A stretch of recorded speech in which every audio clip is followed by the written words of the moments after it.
ترونها ثم استوى على العرش وسخر الشمس والقمر كل يجري لأجل مسمى يدبر الأمر يفصل الآيات لعلكم بلقاء ربكم توقنون صدق اللہ العظیم۔ اس سورت کا نام سورہ رعد ہے، اور رعد اس سورت کو اس لیے کہتے ہیں کہ اس میں ایک آیت ہے وَيُسَبِّحُ الرَّعْدُ بِحَمْدِهِ۔ یہ رعد بادل کی آواز کو بھی کہتے ہیں عربی زبان میں، جب بادلوں میں آواز پیدا ہوتی ہے تو اس کو رعد کہتے ہیں۔ بعض مفسرین کہتے ہیں کہ یہ فرشتے کا نام ہے، ایک فرشتہ ہے، وہ اللہ کی تسبیح اور پاکی بیان کرتا ہے۔ وَيُسَبِّحُ الرَّعْدُ بِحَمْدِهِ، اللہ کے حمد کے ساتھ اللہ کی تسبیح اور پاکی بیان کرتا ہے، اس لیے سورت کا نام سورہ رعد ہے۔ اس سورت کے اندر 4 اہم باتیں بیان کی گئی ہے۔ چونکہ ہم خلاصہ بیان کرتے ہیں، وقت مختصر ہوتا ہے، تو کوشش یہ ہوتی ہے کہ سورت کے اہم مضامین آپ کے سامنے بیان کیے جائیں۔ 4 اہم مضمون اس سورت میں بیان ہوئے۔ پہلا مضمون توحید سے متعلق ہے۔ گزشتہ سورتوں میں بھی یہ مضمون بیان ہوا، تفصیل سے بیان ہوا، دلائل ذکر ہوئے اس پر، عقلی دلائل، پھر نقلی جو منقول دلائل تھے وہ ذکر ہوئے۔ یہاں اللہ تعالی دلائل 2 قسم کے اس پہلے پوائنٹ میں ذکر کر رہے ہیں۔ ایک دلیل وہ ہے جو علویات سے ہے، اوپر سے اللہ نے پیش کی ہے، اور ایک وہ ہے جو سفلیات سے، نیچے سے پیش کی ہے۔ معنی کیا ہے؟ اوپر دیکھو تو بھی تمہیں سمجھ میں آئے گا اللہ ایک ہے، نیچے دیکھو تو بھی تمہیں سمجھ میں آئے گا اللہ ایک ہے۔ کیسے؟ اللہ الذی رفع السماوات بغیر عمد ترونها، اوپر دیکھو آسمان اتنا بڑا ہے اور بغیر ستون کے قائم ہے، کس نے تھاما ہوا ہے؟ اللہ نے۔ پھر سورج کو دیکھو، چاند کو دیکھو، اللہ نے مسخر کر دیا ہے۔ وَكُلٌّ يَجْرِي لِأَجَلٍ مُّسَمًّى، ہر ایک وہ ایک معین وقت کے اندر چل رہا ہے، اللہ نے اس کی رفتار بنائی ہے، اس کا ایک مقدار بنایا ہے، اس کی گردش کا وقت بنایا ہے، وہ اسی طرح گردش کر رہا ہے جس طرح اللہ نے اس کو اس نظام میں فٹ کیا ہوا ہے۔ پھر نیچے دیکھو، وَهُوَ الَّذِي مَدَّ الْأَرْضَ وَجَعَلَ فِيهَا رَوَاسِيَ وَأَنْهَارًا، زمین کو اللہ نے بچھا دیا ہے۔ علماء فرماتے ہیں یہ زمین، نیچے پانی تھا، سب سے پہلے جو زمین کا آغاز ہوا اس جگہ سے ہوا جہاں بیت اللہ ہے، یہاں زمین اللہ نے پیدا کی، اور پھر یہ زمین یہاں سے پھیلتی گئی۔ اللہ نے زمین بنائی تو یہ زمین یہ ہلتی تھی، تو اللہ نے اس میں پہاڑوں کے بوجھ ڈال دیے اوپر، تو یہ زمین کا ہلنا بند ہو گیا ہے۔ اللہ فرماتے اس پر بوجھ رکھ دیا۔ پھر پھلوں کو دیکھو، اللہ نے پھلوں کے اندر بھی جوڑے بنائے ہیں، کھٹا بھی ہے میٹھا بھی ہے۔ ایک ہی درخت کا پھل ہے، ایک پھل کھٹا ہوگا ایک میٹھا ہوگا، کچھ چھوٹے ہیں کچھ بڑے ہیں، ایک ہی درخت کے پھل ہے۔ رنگ الگ الگ ہے، مختلف پھل ہے، مختلف رنگ ہے، پانی ایک ہے، زمین ایک ہے، لیکن اسی ایک زمین اور ایک پانی سے مختلف پھل، مختلف رنگ، مختلف ذائقے کے اللہ نکالتا ہے۔ نیچے دیکھو تو بھی اللہ کی توحید سمجھ میں آئے گی، اوپر دیکھو تو بھی اللہ کی توحید سمجھ میں آئے گی۔ آگے چلو، آگے اللہ فرماتے ہیں لَهُ مُعَقِّبَاتٌ مِّن بَيْنِ يَدَيْهِ ومن خلفه يحفظونه من امر اللہ. ہر شخص کے لیے اللہ نے فرشتے مقرر کیے جو اس کے آگے بھی ہے پیچھے بھی ہے، اس کو حفظہ کہتے ہیں. یحفظونہ من امر اللہ، اللہ کے حکم سے اس انسان کی حفاظت کرتے ہیں. اللہ نے انسان کے لیے گارڈز مقرر کیے ہیں، ہر انسان کے لیے. کبھی دیکھا ہے آپ نے ایکسیڈنٹ ہوتا ہے اور انسان بچ جاتا ہے، کچھ بھی نہیں ہوتا. اللہ نے وہ حفظہ فرشتے مقرر کیے، وہ اس کو بچا لیتے اللہ کے حکم سے. کبھی آپ دیکھیں کہ جی ایک شخص دوسرے پر فائر کرتا ہے، گولی نہیں لگتی اس کو، اللہ بچا لیتا ہے اس کو. ایک شخص اوپر سے نیچے گر جاتا ہے، کچھ بھی نہیں ہوتا، بچ جاتا ہے، اللہ اس کو بچا لیتے ہیں. یہ فرشتے اللہ نے مقرر کیے، حفظہ اس کو کہتے ہیں. اور فرمایا یحفظونہ من امر اللہ، اللہ کے حکم سے حفاظت کرتے ہیں.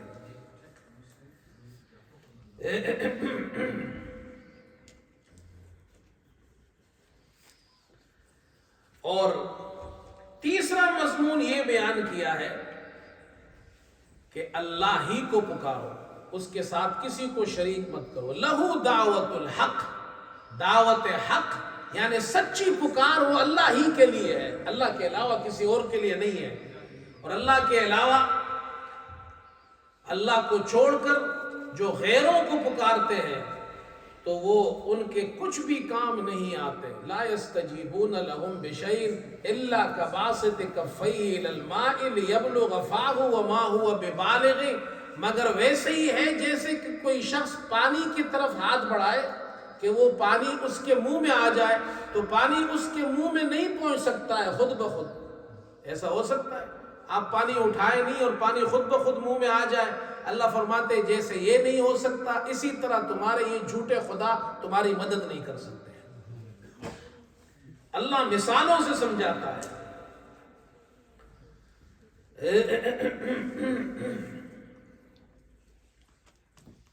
اس کے بعد چوتھا جو مضمون اس صورت میں بیان کیا ہے وہ یہ ہے کہ مشرکین وہ حضرت صلی اللہ علیہ وسلم سے مطالبات کرتے تھے، بجائے اس کے کہ آپ پر ایمان لائے وہ آ کر آپ صلی اللہ علیہ وسلم سے یہ مطالبہ کرنے لگے.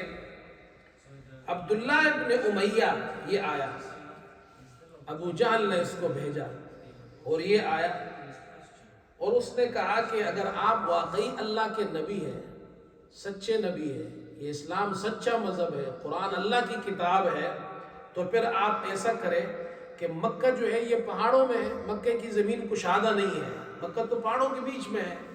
آپ ایسا کریں کہ ان پہاڑوں کو مکے سے دور کر دیں تاکہ یہ زمین ذرا کشادہ ہو جائے، ہم یہاں پر کھیتی باڑی کریں، کچھ باغات یہاں پر اگ جائے. داؤد علیہ السلام کے لیے اللہ نے پہاڑ مسخر کیے تھے، تو آپ نبی ہیں تو آپ کے لیے بھی اللہ مسخر کر سکتا ہے. ایک مطالبہ یہ کیا. دوسرا مطالبہ یہ کیا کہ ہم سفر کرتے ہیں، لمبے لمبے سفر ہوتے ہیں، تو آپ ہوا کو جناب اس کے ذریعے ہمارے سفر مختصر کر دیں. سلیمان علیہ السلام کے لیے بھی تو ہوا مسخر ہوئی تھی، تو آپ کے لیے بھی ہو جائے. تیسرا مطالبہ یہ کیا کہ ہمارے جد امجد، جو ہمارے بڑے جد امجد تھے، قصی ان کا نام تھا، اگر وہ آپ واقعی نبی ہیں تو قصی کی قبر پر چلتے ہیں، آپ ان کو زندہ کریں، وہ ہم سے بات کرے تو ہم آپ پر ایمان لائیں گے. عیسیٰ علیہ السلام بھی تو مردوں کو زندہ کرتے تھے. اللہ نے اس کا جواب دیا. اللہ وَلَوْ أَنَّ قُرْآنًا سُيِّرَتْ بِهِ الْجِبَالِ، اگر قرآن ایسا ہوتا کہ جس سے پہاڑ چل جائے، کہ جس سے پہاڑ چلتے، او قطعت به الارض، یا اس سے زمین جلدی طے ہو جاتی، یعنی تمہارا سفر جلدی طے ہو جاتا، او کلم به الموتى، یا اس کے ذریعے مردے گفتگو کرتے. اگر ایسا ہو بھی جاتا، اللہ فرماتے یہ نبی ایسے معجزات لے کر بھی آئے تب بھی یہ ایمان نہیں لائیں گے، تب بھی یہ ایمان نہیں لائیں گے. اس لیے بے جا مطالبے مت کرو، ایمان لے آؤ.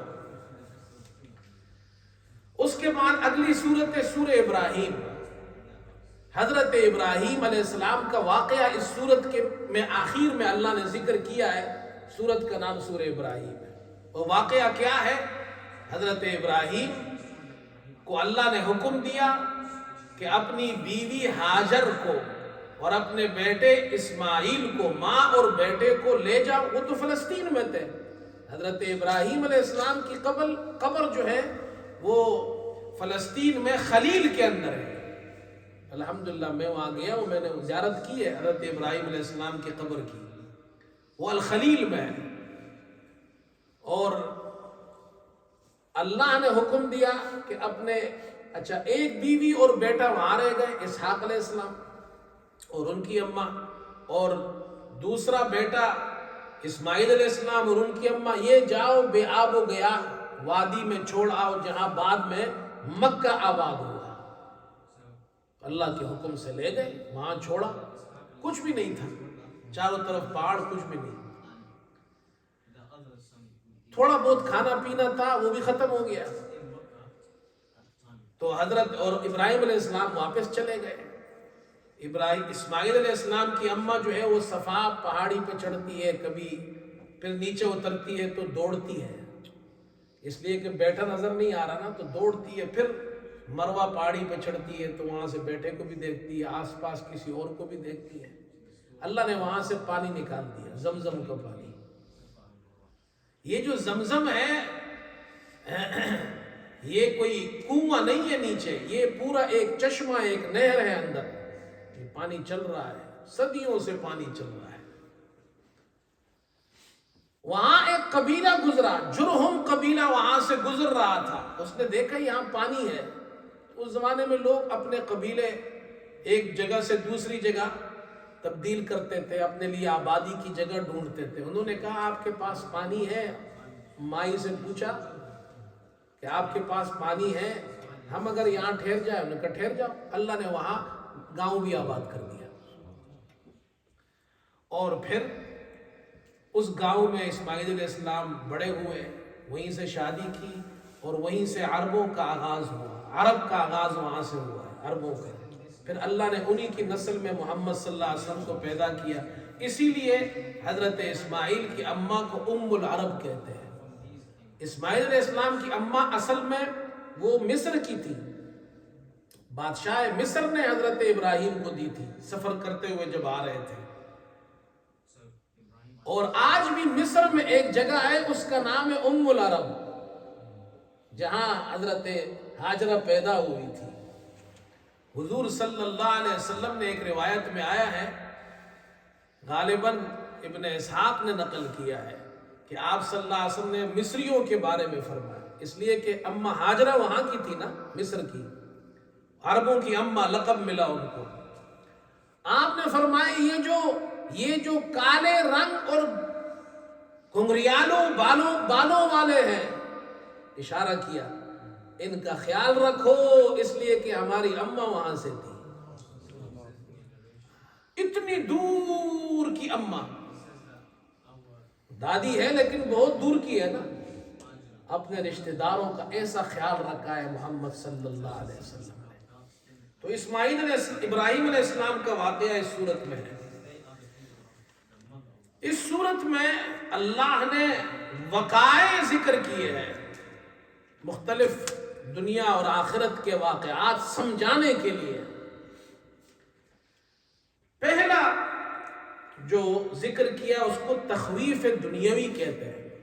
دنیاوی عذاب سے اللہ ڈرا رہا ہے. اس کو ہمارے یہاں تفسیری اصطلاح میں تخویف دنیاوی کہتے ہیں. ایسا ڈرانا جو دنیاوی عذاب سے اللہ ڈرا رہا ہے. الم یاتکم نبأ الذین من قبلکم قوم نوح وعاد وثمود والذین من بعدهم لا يعلمهم الا اللہ. یہ جو پہلے قومیں گزری ہے، کیا ان کی خبر آپ تک نہیں پہنچی؟ جب بھی ان کے پاس رسول آیا، فردوا ایدیہم فی افواہہم وقالوا انا کفرنا بما ارسلتم بہ. ان لوگوں نے ایک کام کومن کیا. کیا کومن کیا؟ انہوں نے رسول کا انکار کیا. اور کیسے انکار کیا؟ ایک تو زبان سے انکار کیا کہ ہم آپ کو رسول نہیں مانتے، نعوذ باللہ. صرف یہی نہیں، فردوا ایدیہم فی افواہہم، جب وہ رسول بیان کرتے تھے تو یہ ان رسولوں کے منہ پر ہاتھ رکھتے تھے. اتنی تکلیفیں آئی ہے اللہ والوں کی. ہمارے تو آج مزے ہیں. آج کی تبلیغ تو بہت آسان ہے. اب تو تبلیغ کرتے ہیں لوگ، خوش بھی ہوتے ہیں، کھانا بھی کھلاتے ہیں. تبلیغ تو ان پیغمبروں نے کی ہے جو بات کرتے تھے تو وہ آ کر ان کے منہ پر ہاتھ رکھتے تھے، بولنے نہیں دیتے تھے، پتھر مارتے تھے. نوح علیہ السلام کو پتھروں سے اتنا مارتے تھے وہ زخمی ہو جاتے تھے، گر جاتے تھے. لوگ سمجھتے تھے یہ مر گئے، دوسرے دن پھر اٹھتے تھے، پھر کام. 950 سال تک ایسا کام کیا ہے. اللہ اکبر. اللہ فرماتے ڈرو اللہ کے عذاب سے. پھر ان قوموں کا کیا حال ہوا ہے؟ اس کو تخویف دنیاوی کہتے ہیں. آگے اللہ فرماتے صرف تخویف دنیاوی نہیں، تخویف اخروی بھی ہے. آخرت میں بھی عذاب ہوگا. اور پھر کیسا عذاب ہوگا؟ من ورائہ جہنم ویسقا من ماء صدید. جہنم، اس کے آگے جہنم ہے اور جہنم میں ان کو پیپ والا پانی پلایا جائے گا. یہ جو زخم کے اندر پس ہوتا ہے نا، پس، اس کو پیپ کہتے ہیں، صدید کہتے ہیں عربی میں. ایسا پانی ہوگا جو جہنمیوں کے زخموں کا پیپ ہوگا، وہ ان کو پلایا جائے گا. یتجرعہ، گھونٹ گھونٹ کر پئیں گے. ولا یکاد یسیغہ، گلے سے نہیں اترے گا. ویأتیہ الموت من کل مکان، چاروں طرف سے موت آئے گی لیکن مریں گے نہیں. اللہ مرنے نہیں دے گا. مر گئے تو عذاب ختم ہو گیا. علماء لکھتے ہیں جہنمیوں کا جسم اللہ بہت بڑا کر دے گا، اور ان کے آگ جب جلائے گی تو اللہ ان کی جلد کو، ان کے سکن کو اللہ پاک بدلتا رہے گا. اس لیے کہ جلتے جلتے پھر ایک وقت ایسا آتا ہے پھر اس پر اثر نہیں ہوتا آگ کا، تو اللہ اس جلد کو چینج کرے گا تاکہ ان کو خوب عذاب ہو. پھر اللہ آگے منظر قیامت کا بیان کر رہے ہیں. وَبَرَزُوا لِلَّهِ جَمِيعًا، اللہ کے سامنے پیش ہوں گے. فَقَالَ الضُّعَفَاءُ لِلَّذِينَ اسْتَكْبَرُوا، یہ جو کمزور، یعنی جو لوگ فالوورز ہیں، لِلَّذِينَ اسْتَكْبَرُوا، یہ کمزور لوگ، وہ جو ان کے سردار ہوں گے جنہوں نے تکبر کیا، اپنے بڑوں سے کہیں گے اِنَّا كُنَّا لَكُمْ تَبَعًا فَهَلْ أَنْتُمْ مُغْنُونَ عَنَّا مِنْ عَذَابِ اللَّهِ مِنْ شَيْءٍ. ہم تو تمہاری اتباع کرتے تھے، تمہارے پیچھے چلتے تھے، تم ہمیں اللہ کے عذاب سے بچا سکتے ہو؟ تو وہ جواب میں کہیں گے اگر اللہ ہمیں ہدایت دیتا تو ہم خود ہدایت پر ہوتے. اب ہمارے لیے برابر ہے کہ ہم عذاب سے بچ تو نہیں سکتے ہیں، بچنے کی کوئی صورت نہیں ہے. اجزینا ام صبرنا، چاہے ہم پریشان ہوں اور چاہے ہم صبر کریں، چاہے ضبط کرے چاہے ضبط نہ کرے، کوئی فائدہ نہیں ہے. ہماری جان نہیں چھوٹ سکتی ہے. ما لنا من محیص. اب شیطان جب یہ دیکھے گا تمام یہ فیصلے ہو جائیں گے تو شیطان کہے گا، ہم لوگ شیطان کو برا بلا کہتے ہیں، وہاں بھی کہیں گے تو شیطان جواب میں کہے گا ان اللہ وعدکم وعد الحق ووعدتکم فاخلفتکم. اللہ نے تم سے سچا وعدہ کیا تھا اور میں نے تم سے وعدہ کیا اور وعدہ کے خلاف کیا، وعدہ خلافی کی، میں نے وعدہ جھوٹا تھا، میرے پاس کوئی دلیل نہیں تھی، میں تو تمہیں گمراہ کرتا تھا، وسوسے میں ڈالتا تھا. الا ان دعوتکم فاستجبتم لی، میں تمہیں دعوت دیتا تھا تم میری بات مان لیتے تھے، مجھے کیوں برا کہتے ہو؟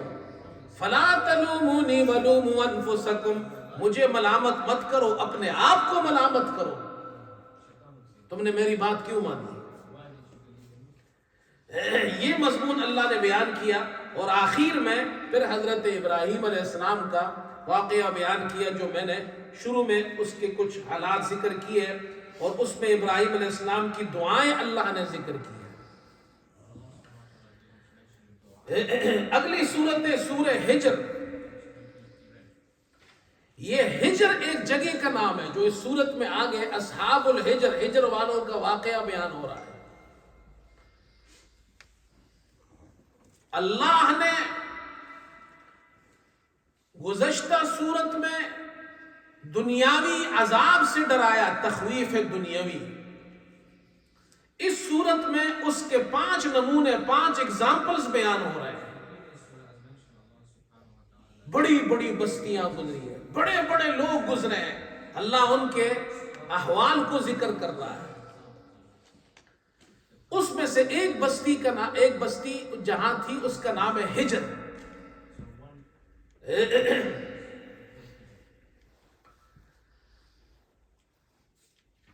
لیکن اس 5 نمونوں سے پہلے اللہ تعالیٰ نے توحید پر عقلی دلیل ذکر کی ہے. توحید کا مسئلہ بڑا امپورٹنٹ ہے، اس لیے اللہ پاک بار بار اس کو ذکر کرتے ہیں، یہ دلائل ذکر کرتے ہیں. دیکھو وَلَقَدْ جَعَلْنَا فِي السَّمَاءِ بُرُوجًا، آسمان میں اللہ نے برج بنائے ہیں. وَزَيَّنَّا لِلنَّاظِرِينَ، ناظرین کے لیے، دیکھنے والوں کے لیے مزین کر دیا. ڈیکوریشن اس کی ایسی خوبصورت ہے. وَحَفِظْنَا مِن كُلِّ شَيْطَانٍ رَجِيمٍ، شیطان سے اللہ نے اسے محفوظ رکھا ہے، شیطان اوپر نہیں جا سکتا. محمد صلی اللہ علیہ وسلم پر جب قرآن نازل ہونا شروع ہوا تو اللہ نے شیطانوں کے اوپر جانا بند کر دیا. یہ شیطان پہلے اوپر جاتے تھے، فرشتے جو باتیں کرتے تھے آسمان کے قریب قریب یہ جا کر سن لیتے تھے، اور پھر آ کر اپنے یہ جو دنیا میں جادوگر قسم کے لوگ ہوتے تھے نا، شیطانوں، یہ جادوگر دراصل شیطان کی پوجا کرتا ہے. جادوگر شیطان اور حرام کاموں میں مبتلا ہوتا ہے، اس لیے جادو حرام ہے، اس میں شرکیہ کام ہوتے ہیں، شیطان کو خوش کرتے ہیں. شیطان کو خوش کیے بغیر جادو نہیں ہو سکتا. اس لیے قرآن میں جادو کو کفر کا، وما کفر سلیمان ولکن الشیاطین کفروا، جادو کروانا بھی گناہ ہے، گناہ کرنا بھی گناہ ہے، اس لیے کسی اور پہ لوگ جادو کرائے یہ بھی گناہ ہے، حرام ہے. تو یہ شیطان اوپر جاتے تھے، فرشتوں کی باتیں سن لیتے تھے. اللہ تعالیٰ نے تو ان کو ڈیٹیل بتائی ہوئی ہے کہ بھئی کیا ہونے والا ہے، کیا آگے ہوگا، ان کے کام ہے، تمہیں یہ کام کرنا ہے، تمہیں یہ کام کرنا ہے. تو یہ آ کر سن لیتے تھے اور آ کر اپنے وہ جادوگروں کو بتاتے تھے. وہ اس ایک میں 199 باتیں اور جھوٹی ملا کر لوگوں سے کہتے تھے ہمیں پتہ ہے غیب کا علم. کسی کو نہیں پتا. کتنے واقعات ہم نے قرآن میں پڑھے ہیں. یہ نجومیوں کے پاس لوگ جاتے ہیں، ہاتھ دکھاتے ہیں، جی ہماری ہاتھ کی لکیریں دیکھو. یہ جو ہاتھ کی لکیریں ہیں نا، یہ بندر کے ہاتھ میں بھی ہوتی ہے، بندروں کے ہاتھ میں بھی اللہ نے بنائی ہے. کہتے ہیں ہاتھ کی لکیریں دیکھو. کبھی کہتے جی ہمارا ستارہ ایسا ہو گیا. یاد رکھو حضور صلی اللہ علیہ وسلم نے ارشاد فرمایا، جو آدمی کسی پامسٹ کے پاس گیا، نجومی کے پاس گیا، تو اللہ تعالیٰ 40 دن تک اس کی نماز قبول نہیں کرے گا. اور اگر اس نے اس کی بات مان لی، اس پر ایمان لے آیا کہ یہ سچ کہہ رہا ہے، آپ نے فرمایا جو محمد صلی اللہ علیہ وسلم پر اللہ نے دین نازل کیا ہے وہ اس سے بری ہے. اس لیے ان چکروں میں مسلمان نہ پڑے، یہ تو شیطانی کام ہے.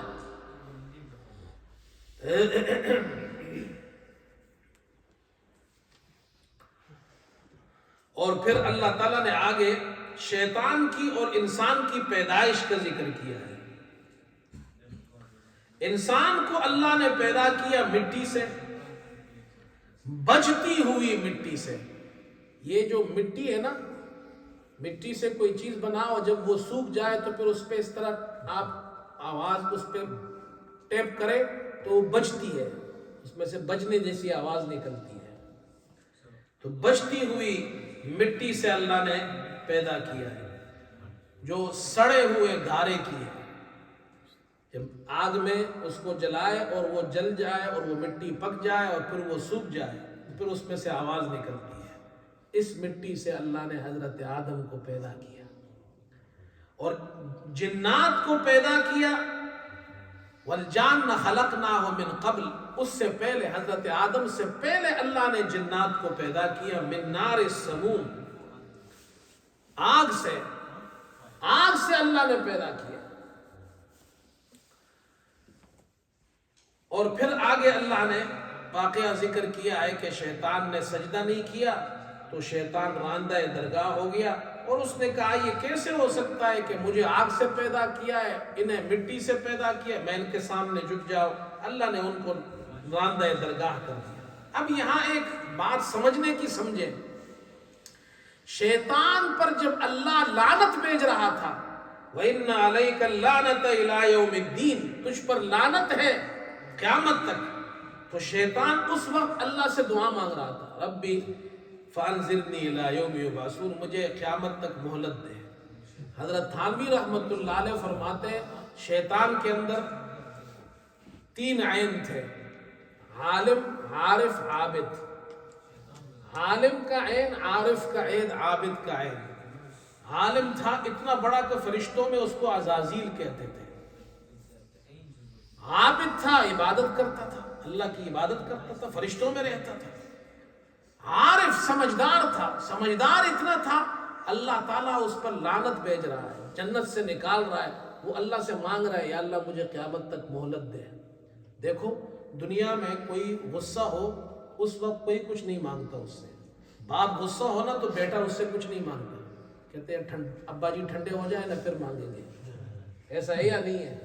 شیطان جانتا تھا اللہ پاک غصہ ہو رہا ہے، اللہ لعنت بھیج رہا ہے، لیکن اللہ خالق ہے، مخلوق نہیں ہے۔ اللہ پاک اپنے غضب سے، اللہ کا غضب اللہ پر حاوی نہیں ہوتا، ہماری طرح نہیں ہے، اس وقت بھی مانگو تو اللہ دیتا ہے۔ شیطان اتنا سمجھدار تھا اس لیے اللہ سے مانگ رہا ہے۔ لیکن حضرت تانوی فرماتے ہیں عالم تھا، عارف تھا، عابد تھا، عاشق والا عین نہیں تھا۔ عاشق ہوتا تو اللہ سے نہیں کہتا کہ اسے مٹی سے کیوں بنایا، مجھے آگ سے بنایا، میں کیوں سجدہ کروں۔ عاشق ہوتا تو فوراً سجدہ کرتا۔ عشق و محبت بڑی چیز ہے بھائی، ایمان یہیں سے شروع ہوتا ہے۔ محبت نہ ہو تو پھر ایمان کا بھی آغاز نہیں ہوتا۔ اللہ سے محبت، رسول سے محبت، یہ بنیاد ہے ایمان کی۔ اس کے بعد اللہ نے 5 نمونے ذکر کیے ہیں۔ پہلا نمونہ حضرت ابراہیم علیہ السلام کا، وَنَبِّئْهُمْ عَنْ ضَيْفِ ابراہیم، وہی جو کل واقعہ بیان ہوا تھا۔ ابراہیم علیہ السلام کے مہمان آئے، پھر وہاں سے لوط علیہ السلام کے پاس گئے، اور پھر لوط علیہ السلام کی قوم پر عذاب لے کر آئے، اور لوط علیہ السلام نے بھی ان کو نہیں پہچانا، ابراہیم علیہ السلام نے بھی نہیں پہچانا۔ میں دوبارہ اس کو ریپیٹ اس لیے نہیں کر رہا، کل ہم نے یہ واقعہ تفصیل سے بیان کیا تھا۔ ایک نمونہ اللہ نے یہ ذکر کیا۔ دوسرا نمونہ ذکر کیا قوم شعیب کا، اصحاب الایکہ۔ ایکہ جنگل کو کہتے ہیں، تو ان کے بستی کے قریب جنگل تھا، اس لیے اصحاب الایکہ کہتے ہیں اسے۔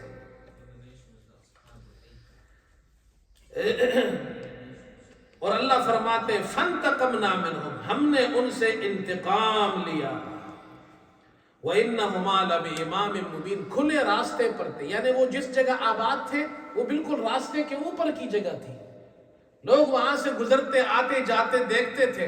اللہ فرماتے ہم نے ان کا حشر یہ کیا کہ ان کو ہلاک کر دیا۔ یہ جو شعیب علیہ السلام کی قوم تھی، پہلے میں عرض کر چکا ہوں، پہلے ہم نے پڑھا ہے، یہ ناپ تول میں کمی کرتی تھی۔ اللہ کا عذاب آیا، اور عذاب کیسے آیا؟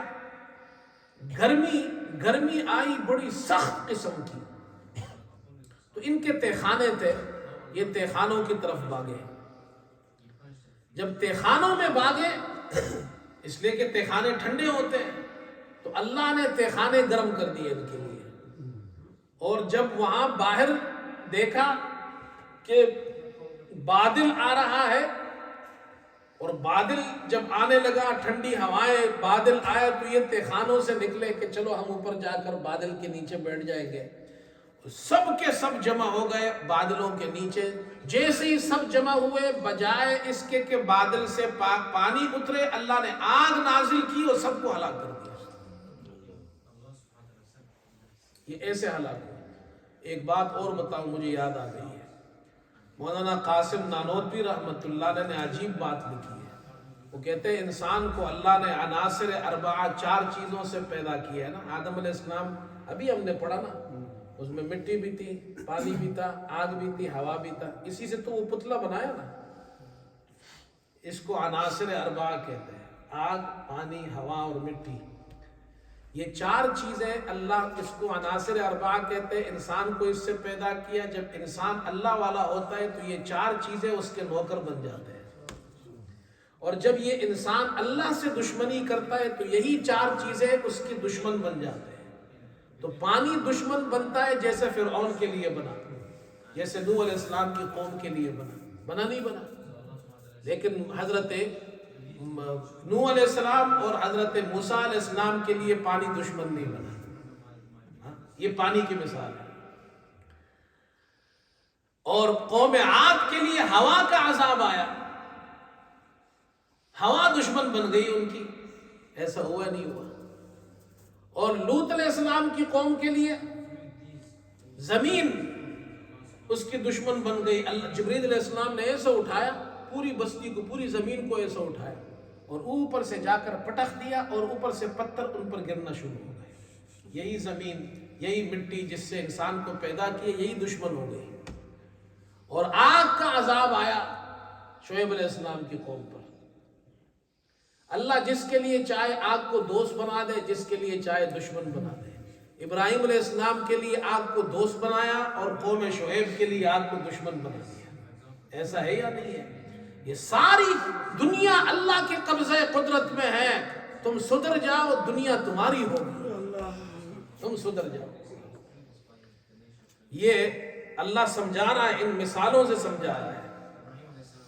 پھر آگے اصحاب الحجر کا ذکر کیا، جن کے نام پر یہ سورت ہے. اصحاب الحجر یہ حجاز اور شام کے درمیان ایک علاقہ تھا، اور قوم سمود یہاں آباد تھی. ان کو بھی اللہ نے، انہوں نے بات نہیں مانی، اللہ نے ہلاک کر دیا. پھر آگے اللہ نے چوتھا اگزامپل ذکر کیا ہے، کما انزلنا علی المقتسمین الذین جعلوا القرآن عظیم. کہتے ہیں یہ مکے کے اندر 12 آدمی تھے. انہوں نے مشورہ کیا کہ جو لوگ حج کے لیے آئیں گے تو محمد صلی اللہ علیہ وسلم سے ملتے ہیں، جو لوگ بھی ملتے ہیں وہ ان کے ہو جاتے ہیں، تو لوگوں کو ہمیں روکنا چاہیے. تو کیا کریں؟ کہ لوگوں سے کہو یہ جادوگر ہے. تو اللہ تعالیٰ نے وہ جو 12 آدمی تھے مکے کے چاروں طرف بیٹھ گئے، لوگوں کو روک دیتے ہیں. اللہ تعالیٰ نے پھر آج ان کو ہلاک کر دیا. ان میں سے کچھ بدر میں ہلاک ہو گئے، کچھ ویسے ہی ہلاک ہو گئے.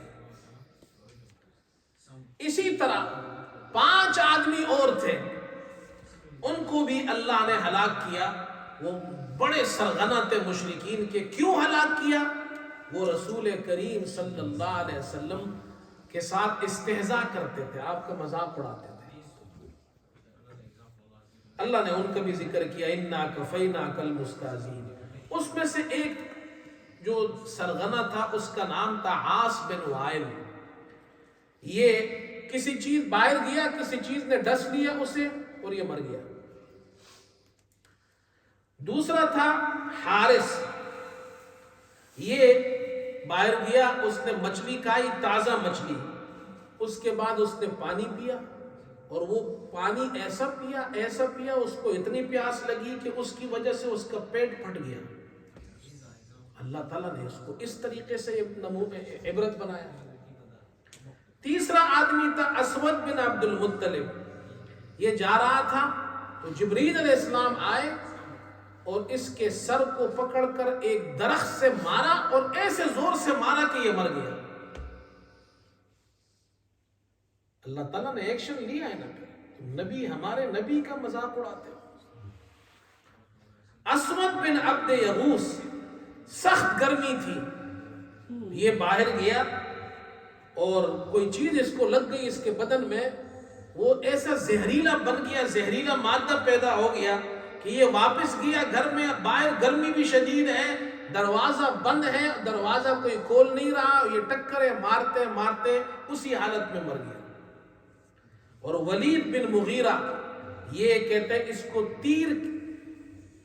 تیر کا نوک اس کو لگا، اور اسی تیر کے اس نوک کے لگنے سے یہ مر گیا اور ہلاک ہو گیا.